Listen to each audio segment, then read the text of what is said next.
Karibu tena, hii ni Dira ya Dunia kutoka idhaa ya Kiswahili ya BBC. Mimi ni Ron. Sasa kuna mbwa wa aina nyingi duniani, kuanzia muonekano, kimo na hata majukumu yao. Kuna mbwa wanatumika kama walinzi na hata waelekezi, na wamefahamika kwa muda mrefu kama rafiki wa binadamu. Lakini katika maeneo fulani ya dunia, mbwa ni kitoweo kitamu sana na kinauzwa katika masoko.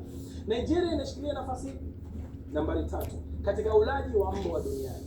Inafuata Korea Kusini na Vietnam, kwa mujibu wa orodha ya Dog Friendly Countries. Lakini hatua hivi majuzi ya wabunge kupiga marufuku ulaji na uuzaji wa nyama ya mbwa katika jimbo la Akwa Ibom kusini mwa Nigeria imepingwa vikali. Peter Mwangangi anawasilisha sasa taarifa ya Ayuba iliyo kutoka soko kubwa la mbwa katika jimbo la Plateau nchini Nigeria. Tukutahadharishe tu kwamba baadhi ya picha katika taarifa hii zinaweza kutokea.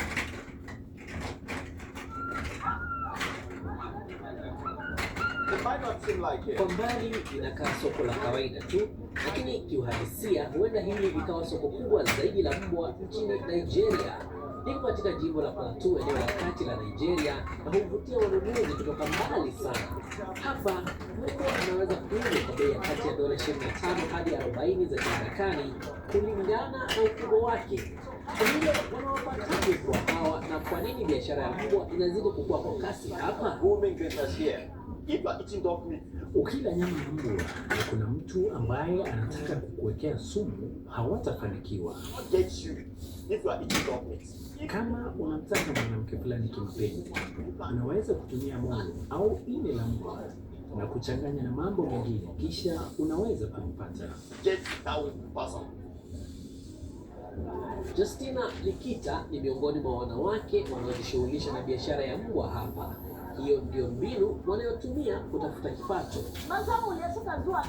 Wanaume wetu huenda Kano wakiwa na hirizi mfukoni mwao. Wakipata bahati huja na mbwa, wao wanatuletea sisi kina mama, na baadhi yetu wauza kwa ajili ya sherehe za Krismasi, na wengine kwa ajili ya kuwapa nyumbani kwa shughuli za uwindaji. Huo ndio mtindo wetu wa kuuza na kupata faida kidogo ya kununua mahitaji ya nyumbani. Mimi hulipia karo ya watoto, nanunua chakula na hata sabuni ya mtoto wangu kutokana na faida ninayoipata hapa. Kwa watu wengi wanaoishi mijini, mbwa huonekana kama wanyama wa kufugwa, walinzi au hata ishara ya hadhi. Hata hivyo, kwa wateja wengi wa hapa, nyama ya mbwa ni kitoweo cha kitamaduni ambacho mara nyingi huandaliwa na pombe ya kienyeji.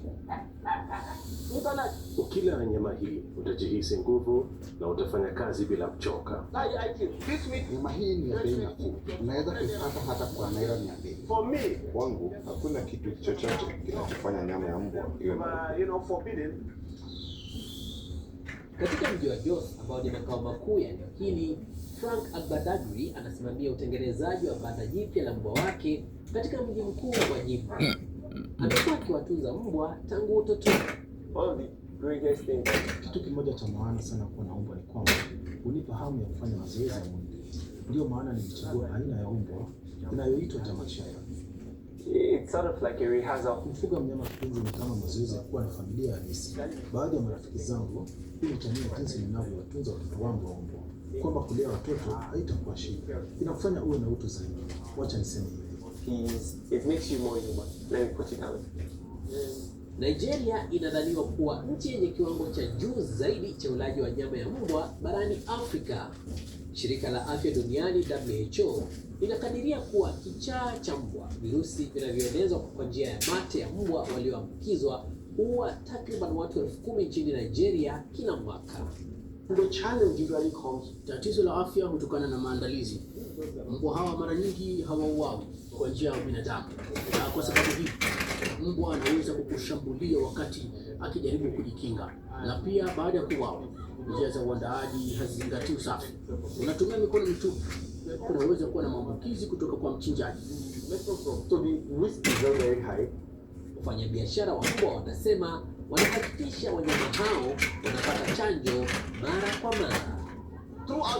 Kwa wiki hii nzima, hata jana, watu wengine kutoka taasisi ya kitaifa ya utafiti wa mifugo NVRI walikuja kutoka Bonn kuwachanja mbwa dhidi ya ugonjwa wa kichaa cha mbwa.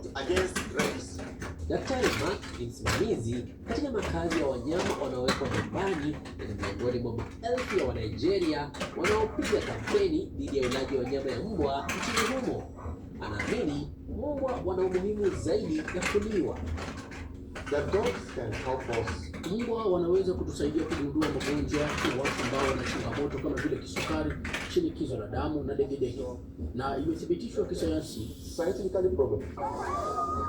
Mbwa wamejikita katika mgawanyiko wa kitamaduni kati ya maisha ya kisasa na urithi, lakini mbali na mjadala huo, kuna hatari ya kiafya inayowakabili wale wote wanaoshughulika na mbwa. Mwelekezi msimamizi wa matangazo haya Leila Mohamed anasema katika mji wao wa Kakamega kuna soko la mbwa linaitwa Lubao. Tofauti, Lubao hawauzi nyama, wanauza mbwa wenyewe. Na tuelete huyo Clinton, lete Clinton hapa, lete Obama. Mbwa wana majina kama hayo, Rambo, Obama, Clinton. Karibuni Waluya nao wataanza kula mbwa. Ikiendelea hivi kitakuwa kitoweo. Tusalie katika mada hiyo hiyo ya mbwa. Sasa